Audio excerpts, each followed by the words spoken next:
Bueno, buenas tardes otra vez. Voy a dar esta primera parte y luego se sumará Miguel López de Heredia, que está en casa, y después Francesc. Vamos a, entre los tres, comentar un poco sobre el Ciberer. Luego ya después dejaremos paso a María. Bueno, voy a comentar un poco estos temas dentro del índice de esto. Espero ir rápido para no cansaros, porque puede que muchos de ustedes conocen este consorcio, pero me pararé si hay preguntas, o sea que me podéis interrumpir perfectamente. Decía hoy a la mañana que es una familia más o un hermano más dentro de el resto de áreas monográficas de Ciber, y tenemos aquí una compañera que es investigadora del Cibernet. Este año se ha sumado Cibernet, que existe desde hace muchos años atrás, pero que tenía una estructura administrativa distinta, y el Ciber de enfermedades infecciosas.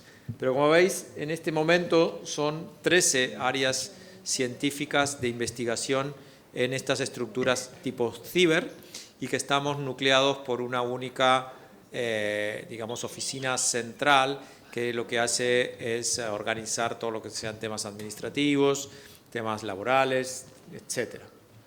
Y en este momento somos 57 grupos Ciberer, los que se llaman de pleno derecho, más unos 18, que serán 20 grupos clínicos vinculados, es decir, un número de casi 80 o 70 y tantos largos grupos de investigación de universidades, de hospitales y de centros de investigación asociados o bien a los hospitales o bien a las universidades.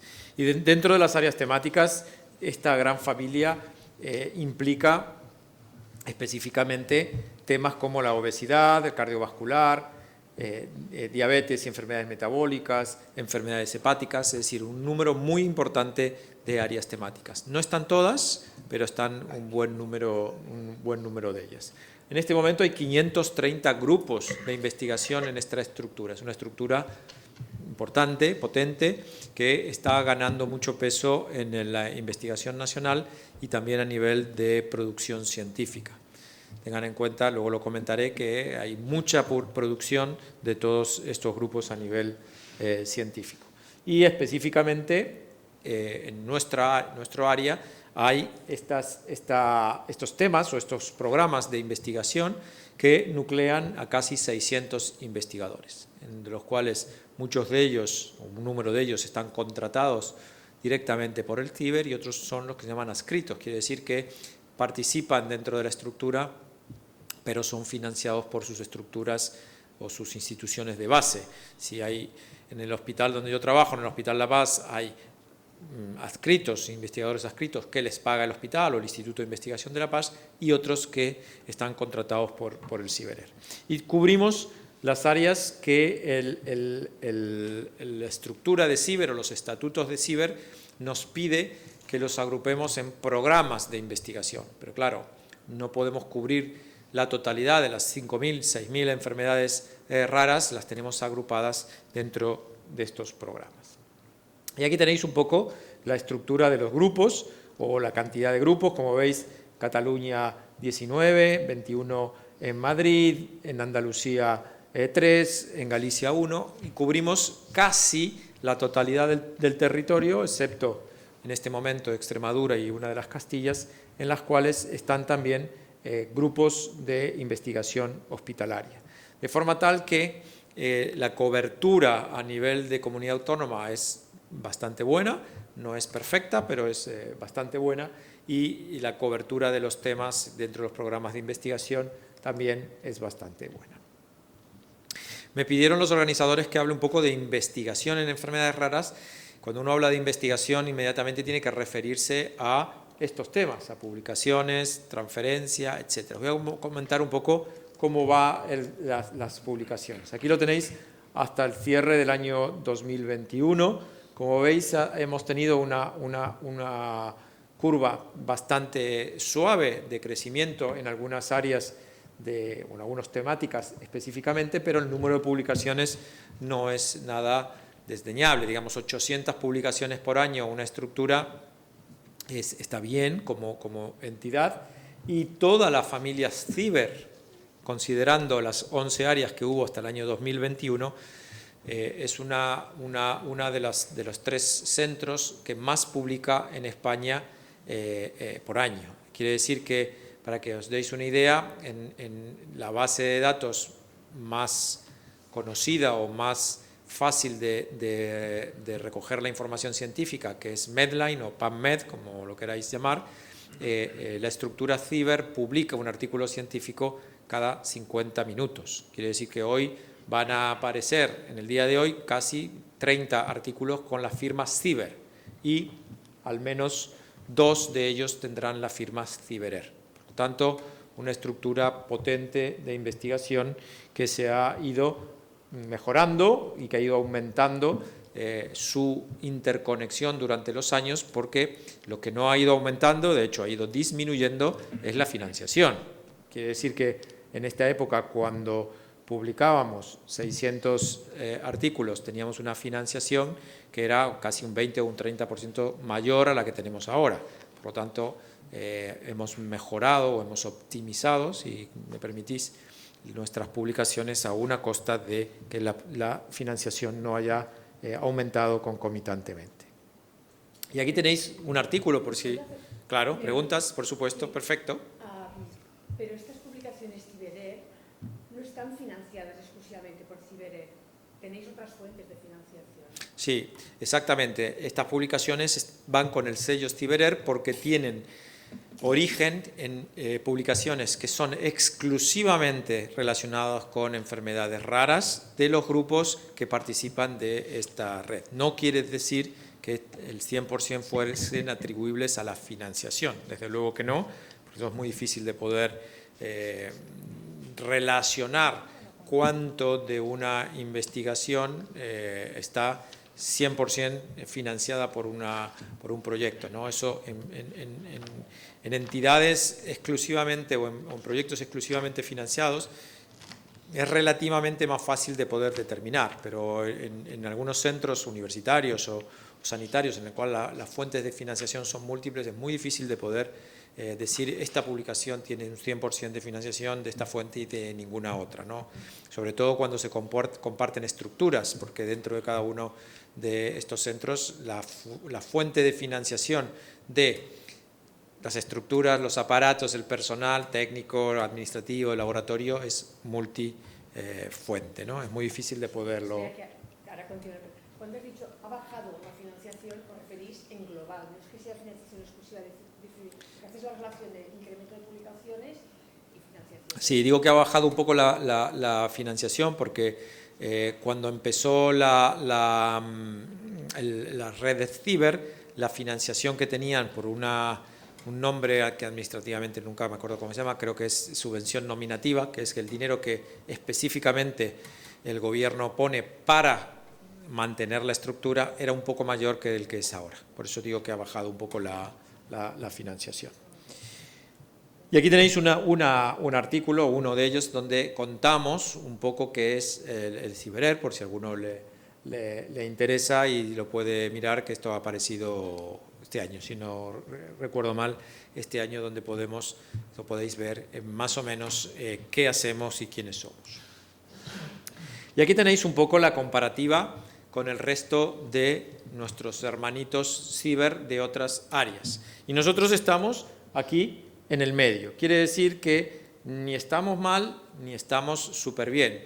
Y es verdad que es muy difícil a veces poder competir con otras áreas temáticas. Imaginaros por un momento, no quiero ser comparativo con nadie para que no se nos enfade ninguna área ni ningún director científico, pero imaginaos diabetes, que es absolutamente monotemática. Cuando uno dice, bueno, vamos a compararnos con otra área, si yo saco 100, no publicaciones, olvidémonos de las publicaciones, 100 noticias de diabetes, del área del ciber de diabetes, son 100 noticias solo para diabetes. Si nosotros sacamos 100 noticias en raras, puede que a una enfermedad no le toque ninguna.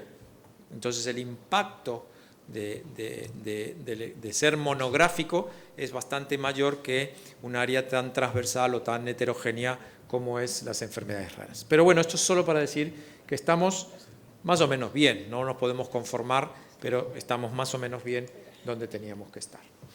¿Qué hacemos además de publicaciones? Bueno, tenemos convocatorias que son convocatorias específicas para todas nuestras programas de investigación y que van desde proyectos intramurales de colaboración, es decir, 4, 5, 7, 3 grupos dentro de nuestra área se juntan para poner una idea sobre la mesa para que pudiese tener una financiación semilla, una financiación pequeña que pudiese sacar unos resultados preliminares y que pudiese luego competir o presentarse a unas convocatorias mayores. Hacemos proyectos de investigación translacional, tenemos proyectos de modelos experimentales, tenemos una financiación para grupos de trabajo, es decir, para temáticas específicas en las que puede haber un interés importante no solo de nuestra área, sino de cualquier área de las otras áreas ciber, de forma tal que se pudiese financiar la posibilidad de reuniones o de poder sacar documentos, etcétera, específicamente en área que se discute dentro del grupo de trabajo. Tenemos una convocatoria que va a salir para medicamentos innovadores, luego lo enseñaré, cuál es el papel del CiberAir en el desarrollo de nuevos medicamentos o en el reposicionamiento de nuevos medicamentos, pero cualquier cosa que quisieseis preguntar en este correo que comentaba antes lo podéis encontrar. ¿Y por qué estamos orientados a los objetivos IRDIRC? Cuando comentaba hoy a la mañana, porque los objetivos IRDIRC, como comenté hoy y luego lo comentaron también algunos otros ponentes, es que los pacientes con una enfermedad rara, una enfermedad minoritaria, puedan acceder a una consulta médica y en el momento en que acceden a la consulta médica puedan tener un diagnóstico en el transcurso de un año. Esto, como probablemente todos conozcáis, hoy no pasa. La media, según los estudios que ha hecho FEDER, es que la media está en torno de 5.3 años de media para acceder a un diagnóstico. Eso quiere decir que hay pacientes que esperan 10 y otros que esperan pues 1,5 o 2. No es solo el problema del acceso, hay muchos otros problemas para analizar de por qué los pacientes tienen un diagnóstico tan tardío, pero el objetivo, independientemente de cuál es la causa, que probablemente no sea exactamente igual en todos los países, el objetivo de este consorcio es que en todos los que han firmado este consorcio, España lo ha firmado y se ha comprometido a que así sea, se pueda llegar al diagnóstico en el término de un año.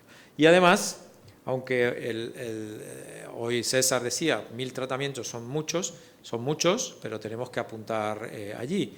Es verdad que para el año 2020 la propuesta era tener 200 tratamientos y se han podido cumplir, pues ahora tenemos que sumarle entre el 2020 y el 2027, y ya nos quedan solo 5 años, tenemos que sumarles otros 800. Reposicionamientos o búsqueda de nuevas medicaciones para personas con enfermedades de poca prevalencia. Y además se ha agregado un tercer objetivo que es monitorizar, es decir, cómo estamos haciendo esto, cuándo lo vamos a lograr, en qué estamos fallando, qué podemos hacer para que este objetivo en el 2027 lo podamos obtener. Y la verdad es que debemos trabajar en esto. Y aquí quiero significar o quiero resaltar que si uno lo analiza de forma abstracta, el consorcio es un consorcio de investigación, es un consorcio internacional de investigación. La sigla es la sigla de un consorcio internacional de investigación en enfermedades raras. Y mirad que los dos objetivos principales son dos objetivos tremendamente asistenciales, que es diagnóstico y tratamiento. Por lo tanto, la frontera entre lo asistencial y la investigación en enfermedades raras, en enfermedades de baja prevalencia y, si me permitís, como es el gran porcentaje, en enfermedades de base genética, es muy, muy difuso.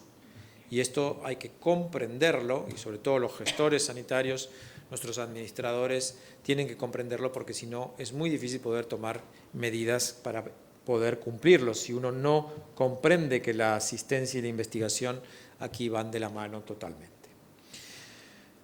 2 o 3 programas que quiero destacar, hablaba hoy a la mañana de ellos. El programa ENOD, o Enfermedades Raras No Diagnosticadas. Es un programa que es transversal, es colaborativo. Hay muchísimas pacientes ingresados hasta donde no ha podido ir el sistema sanitario de cualquier parte, región de España, aquellas personas que se han quedado sin un diagnóstico, que su sistema sanitario, sus médicos dicen hasta aquí hemos podido llegar, no tenemos más herramientas para poder avanzar. Específicamente 500 pacientes han ingresado y tenemos una tasa diagnóstico de 1 de cada 3 y no está nada mal.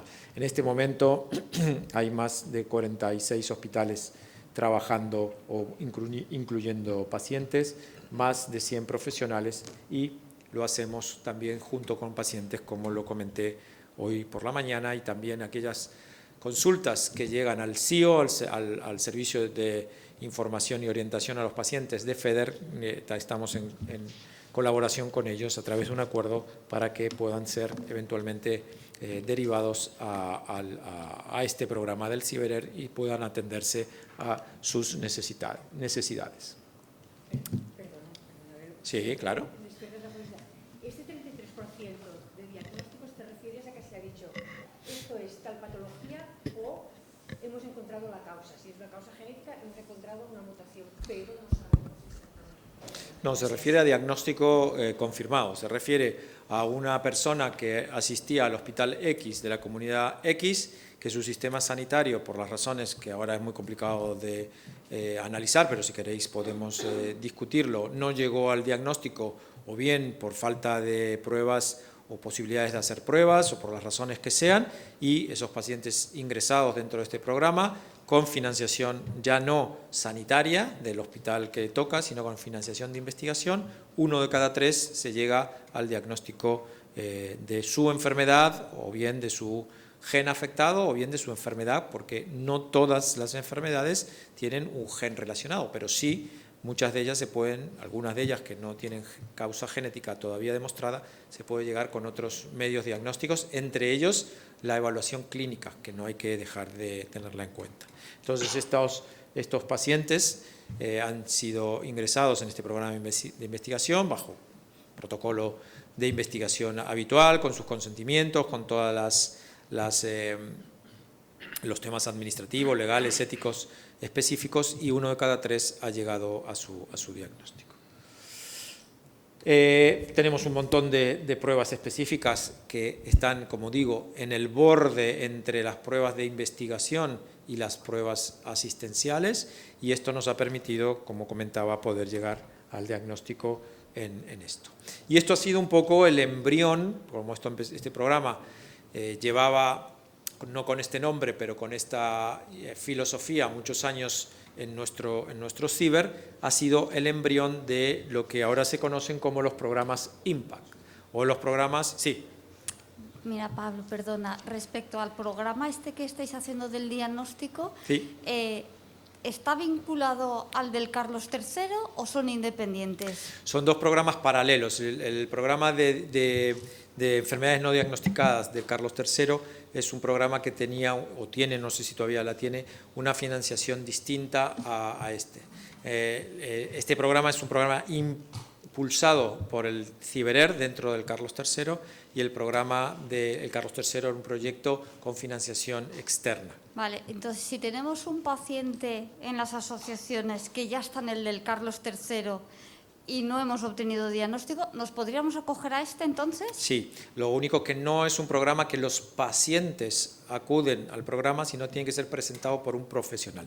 Pero si tenéis a vuestro médico, vuestro investigador, vuestro asesor de la asociación que lo puede presentar sin ningún inconveniente. Aunque no sea investigador del CIBERER. Aunque no sea investigador del CIBERER, se puede hacer a través de un hospital que esté afiliado, que casi, como digo, en toda la geografía de España hay hospitales asociados o centros de investigación o universidades asociadas, preferiblemente mejor a través de un grupo CiberER, porque es mucho más sencillo todo lo que es el papeleo administrativo, pero se puede acceder al programa. Vale, gracias.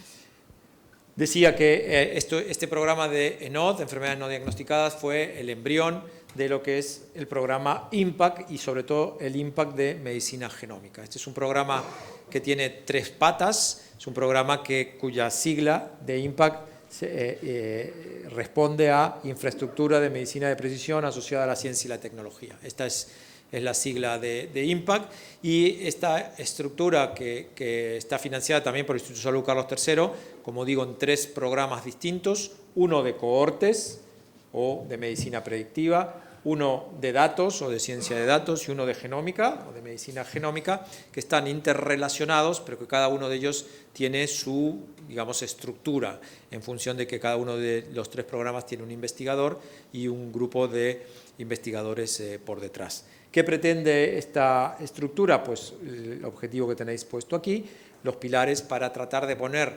estas vías de tren en todo el territorio nacional para que los objetivos del IRDIRC, los objetivos del CiberER, puedan cumplirse con mayor facilidad. Es decir, que los pacientes tengan una estructura de consulta y de realización de estudios que sea mucho más sencilla. Y aquí es donde estamos en el programa de medicina genómica. En el programa de medicina genómica lo que tenemos es 3 áreas principales de acción en enfermedades minoritarias, sobre todo enfermedades raras o enfermedades de base genética rara, un programa de cáncer minoritario, de cáncer hereditario y de cánceres raros, no de cánceres frecuentes, y un programa de farmacogenética o farmacogenómica hospitalario para poder también estructurar. Y con estos 3 programas y la estructura completa de CIBER, ser parte de, como digo, la vertebración de la implantación de la medicina predictiva o la medicina genómica en España. ¿Por qué? Porque España también ha firmado un memorándum de intenciones y un compromiso de contribuir como país europeo a el 1.000.000 de genomas en Europa. El estudio de genoma completo es un estudio complejo desde el punto de vista técnico, relativamente caro desde el punto de vista económico, y la idea de la investigación en Europa es que en los próximos años, para el año 2028, existan 1.000.000 de genomas en toda Europa estudiado. España tendrá que hacer su contribución de esos estudios, concretamente con al menos unos 10.000 o un poco más, y este estudio específico, este programa específico de IMPACT es un poco la base para que se puedan contribuir y participar de este programa europeo. Aquí tenéis un poco la distribución de los centros y de las actividades del IMPACT. No quiero cansaros con esto porque está puesto en la página web de IMPACT, pero específicamente además tiene unos objetivos transversales, que es establecer un comité de expertos que se pueda consultar. Es decir, en este momento no tenemos un mapa de expertos, de decir, yo quiero saber quién sabe de este gen en el país, o quién sabe de esta enfermedad, o quién sabe de esta técnica. Esto no lo tenemos bien estructurado. Este programa lo que pretende, junto con las otras 2 patas, con el programa de datos y con el programa de cohortes, es que esto pueda estar disponible para que tanto población general como las estructuras sanitarias del país puedan tener esta información mayormente estructurada. También hay un programa de validación funcional, etcétera. No voy a, como digo, no voy a explicar, porque me demoraría mucho tiempo, el programa IMPACT completo genómica, pero para dar un pequeño pantallazo y que tengáis la idea. Vamos a tener una jornada científica que la vamos a explicar. Lo voy a pasar a medicamentos, que es un tema muy importante y que se ha estado hablando durante la mañana. Y aquí sí que el CIBER en su generalidad y el CiberER en particular tiene mucho que decir. Fijaros, de los 15 medicamentos que España ha contribuido en los últimos años, en todos ha participado el CiberER. O bien sus investigadores, a través de sus instituciones propias han presentado la designación de un nuevo medicamento o de un reposicionamiento, o bien directamente desde el CIBERER. Digo, si un investigador trabaja en el Hospital Vall d'Hebron y es parte del CIBERER, ese investigador tiene la posibilidad de presentarlo o bien como CIBERER o bien como Vall d'Hebron. Pero la persona que está detrás de esta idea, todos son parte del CIBERER. Entonces, de estas medicaciones, como digo, nuevas terapias, algunas biológicas, otras génicas, otros reposicionamientos, ha participado el CIBERER. Y hoy comentaba Julián a la mañana y el resto de los ponentes que hay muchos medicamentos huérfanos que están aprobados dentro de la Unión Europea, por la EMA en particular, y que en España no se pueden tratar. Yo aquí voy a hacer no me acuerdo nunca, una de cal, una de arena, nunca sé cuál es la buena y la mala, pero en cualquier caso, una y otra.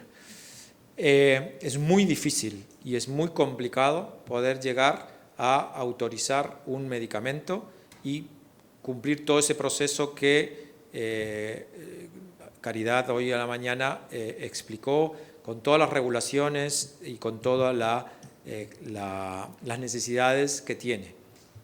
Esta es, no sé si la de cal o la de arena, como la queráis.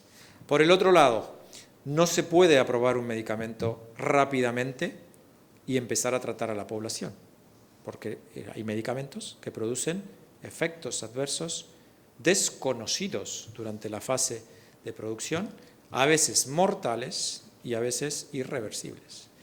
Por lo tanto, el balance o la forma de balancear las necesidades con la urgencia tienen que estar justificadas por muchos factores. Entre hoy a la mañana mostraba Caridad, los de la administración, la de los pacientes, los de la industria, etc.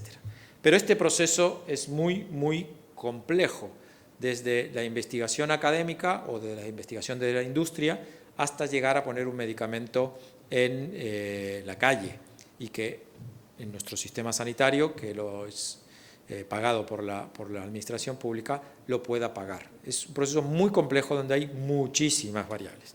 Por lo tanto, yo aquí rompo lanzas por los dos lados, pero digo que tenemos que estar en esta línea. Y aquí tenéis algunos de los, no todos, de las enfermedades en las cuales nuestros investigadores han tenido la posibilidad de contribuir o bien con tratamientos, con reposicionamientos, o bien con terapia génica, o bien con cualquier otra terapia biológica.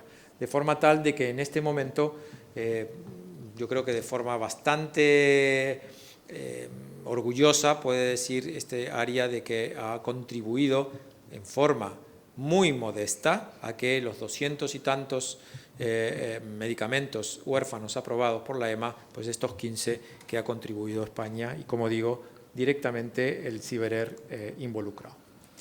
Dos o tres palabras de investigación en el CIBERER que no tenga que ver con publicaciones directas y que no tenga que ver con medicamentos. Tenemos un montón de otras cosas y programas y plataformas. Voy a pasar con bastante velocidad, pero sí quería comentar que tenemos un embrión de registro útil para los pacientes. Existen registros por todos lados. Ya hoy lo comentaba también Julián. Hay registro de las asociaciones, hay registro de las sociedades médicas de las especialidades, hay registros públicos, privados, hay cantidad de registros. Un registro no sirve si no está en forma directa actualizado, y un registro no sirve si no están los pacientes involucrados, porque son los únicos o los mayores interesados de que esa información esté perfectamente actualizada, que esté completa y que esté de forma idónea.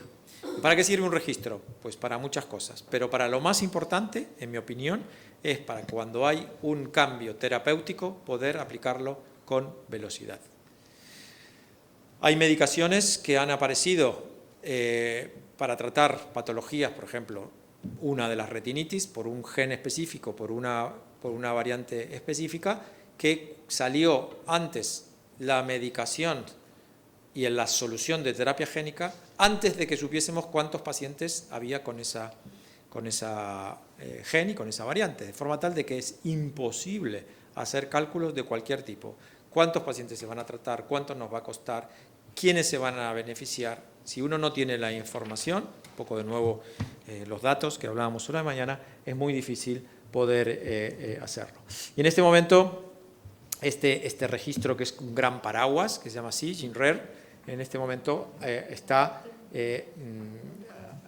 albergando algunos registros heredados de otras estructuras que el CIBERER las ha puesto debajo del paraguas. Empezarán a sumarse muchos más, pero en este momento, si hay una medicación que pueda tratar a la miastenia, pero en este momento hay 1.600 pacientes con miastenia que ahí pueden ser perfectamente interrogados bajo acuerdo, por supuesto, y sobre todo si hay intereses comerciales para que se pueda acceder a esa información. Tenemos una estructura muy importante de biobanco que a todas las asociaciones que quieran participar y que requieran o necesiten poder guardar muestras biológicas de sus asociados, la pueden utilizar. Es un biobanco que tiene un número no muy importante de muestras, pero de una calidad excepcional. Está en Valencia, parte del CIBERER, se llama así, CIBERER Biobank, y tenemos específicamente la posibilidad de poder hacerlo. Si una asociación dice, es que a mí me gustaría, porque nos parece importante para el día de mañana, a nuestros 35 asociados poder recoger una muestra biológica, pues esto está disponible para que se pueda hacer. Tenemos una colaboración directa con Orphanet. Orphanet es, como bien sabéis, nuestro paraguas europeo de enfermedades y de medicamentos huérfanos. El CIBERER es el representante español de Orphanet Francia, y tenemos aquí también un montón de colaboraciones, y tenemos una plataforma de bioinformática que, como no puede ser de otra forma, en este momento es absolutamente necesario para poder realizar todos los estudios o todas las necesidades que tenemos. Además, tenemos formación para profesionales y tenemos formación para pacientes. Tenemos una academia para pacientes, una suerte de hermanillo pequeño de este curso de verano, en el sentido de que podemos formar a pacientes específicamente con seminarios o con jornadas muy específicas bajo necesidad o lo que fuese necesario. Por ejemplo, si una asociación nos dice necesitamos información porque no tenemos ni idea cómo son los estudios y para qué sirven en nuestra enfermedad y todo, pues tenemos ahí la posibilidad de organizarlo. Tenemos a los pacientes en nuestro consejo asesor, como comenté hoy por la mañana, y como digo, la formación que los 2 años de pandemia nos ha hecho mucho daño porque no hubo movilidad, pero a la vez nos ha permitido hacer formación interactiva de mayor fuerza. Y destacamos mucho en comunicación. No quiero aquí hacer autobombo, pero el ciber de enfermedades raras es quien mejor sale parado en todos los ciber en comunicación. Pero claro, como con el ejemplo que decía antes, aunque hagamos 3.000 comunicaciones, nunca podremos competir monográficamente contra otras áreas que son de un solo tema. Nosotros tenemos que diversificarnos en miles de enfermedades distintas. Voy a comentar 2 palabras cómo estamos, o ampliar un poco más lo que hablamos hoy a la mañana. Participación de los pacientes en nuestro consejo asesor, específicamente. Participación como jurado dentro de muchas iniciativas. Esta es una más lúdica o menos científica, aunque no deja de serlo, que han sido también los pacientes jurado de nuestro concurso sobre fotografías científicas, y además creo que las tenéis ahí afuera, que están las 2 que han ganado específicamente, y tenéis el resto de fotografías allí para poder ver. Y además están evaluando los pacientes nuestros proyectos intramurales. Los proyectos intramurales son proyectos que obligatoriamente tienen que participar varios grupos dentro de la estructura, y ellos, los pacientes, las asociaciones de pacientes, están ahí para decir su valoración sobre un proyecto u otro, y específicamente para valorarlos. Acabo brevemente diciendo hacia dónde vamos en investigación, sobre todo en el CIBERER. Y vamos hacia estos caminos que son bastante diversos, pero creemos que son necesarios para los próximos años, un poco parecido a lo que hoy a la mañana Antoni Montserrat comentaba sobre qué va a pasar o cómo va a ser la investigación de enfermedades raras en el 2030. Pues nosotros creemos que desde CIBERER que los proyectos de medicina predictiva, tanto el proyecto inicial, el primero que salió, como el año pasado que hubo